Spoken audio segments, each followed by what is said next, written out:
Gunderson. I am a BU Gastronomy grad, and I am presenting today as part of the Twitter conference for the Association for the Study of Food and Society and the Agriculture, Food, and Human Values Society. We have taken our annual meeting to Twitter this year, and I'm excited to talk about vermouth and how it can tell a story and why you should make vermouth at home. So what is vermouth? Other than being the other half of a martini, it is a wonderful beverage all on its own. It is a wine that has been aromatized and fortified. So that's wine that has had a spirit added to it, usually brandy, but you can use anything, and aromas, botanicals.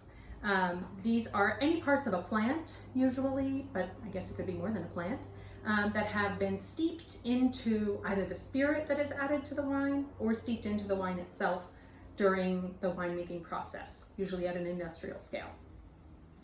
If you're going to make vermouth at home, I think that you should use it to tell a story. Whatever ingredients you choose, they can tell a fictional narrative or capture a sensory memory. I'm going to be talking about nostalgia and places that I feel very nostalgic for right now. So when you first want to start making vermouth, you have to start with a little bit of a head start for your botanical tinctures. So you take brandy or any spirit, it's better if it doesn't have a lot of flavor to start out with, and you steep botanicals into it. So that can be tea or different plants or flowers, and you put it in a cool, dark place and let it sit for 3 days or longer. You could put it in the cupboard for a month and it would probably taste great. Then once those have taken on the flavor of the botanicals, you strain them out. If they're big pieces, you can just take them out, or you can strain them through a coffee filter or a sieve, whatever works for you. To start, I'm going to take wine. I'm using white wine. You could use any wine. I'm using wine from California because I just moved to San Francisco and I love it here. If you're using an old wine or a wine that has oxidized, vermouth will not make it taste better. So unfortunately, this isn't a way to use up old wine. It doesn't have to be fancy or showy or expensive, but it's better if it is fresh.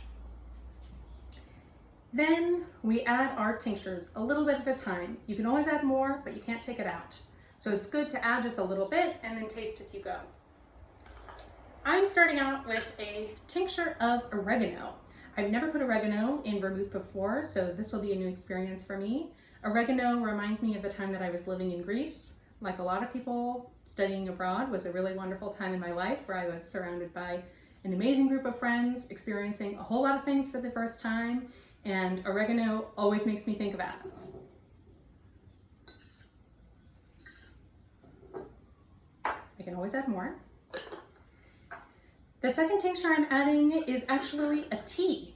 So if you're making this from something at home, tea is a great way because it's meant to be steeped and it can be really complex. So this is a tea from Germany that is meant to evoke the dessert of baked apples, Bratapfelchen. So it has apples and baking spices in it, and it feels like the first time that I met my host family in Heidelberg, where my host mom made Bratapfelchen, and it was just a very cozy welcome into a wonderful part of my time there. So I'll add that. You can see that changes the color a lot. I think it's exciting to play with color. The last one I'm going to add is lemon peel. So this is just lemon peel put into brandy. It adds some bitterness, but also kind of a floral note, and of course the fresh citrus. This reminds me of when I was growing up in Texas and I had a lot of lemonade, especially country time lemonade, either from the powder or from the can, where I could feel like my older sister who was drinking soda.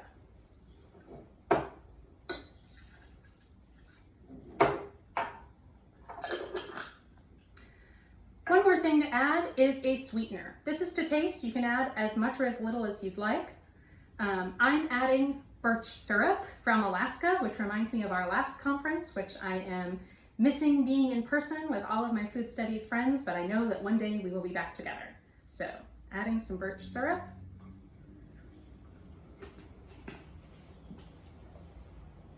And giving it a good stir with my fancy turkey baster.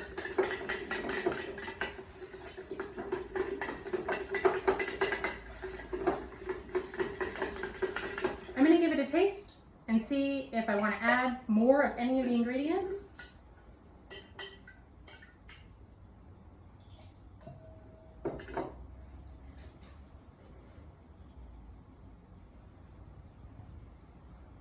Definitely enough of the baking spices. I think I'm going to add the rest of the lemon because I think that would make it bright and fresh. And a little bit more of the oregano as well. When vermouth makers are crafting together their vermouth, they often go for a balance of flavors, bitter and floral, acidic, sweet, and it's good to go for that complexity. So don't hold back just because you think something might be sort of a bizarre combination, because it might be really great.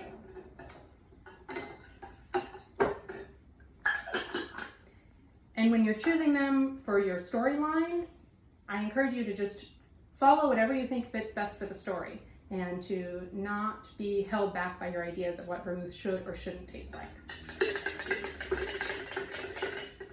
I think I'm going to be tinkering with this one for a while, so I'll end this here. Now it's your turn. I hope that you do make vermouth and that you use it to tell a story, and if you do, I would love to hear about it. Have a great rest of your conference.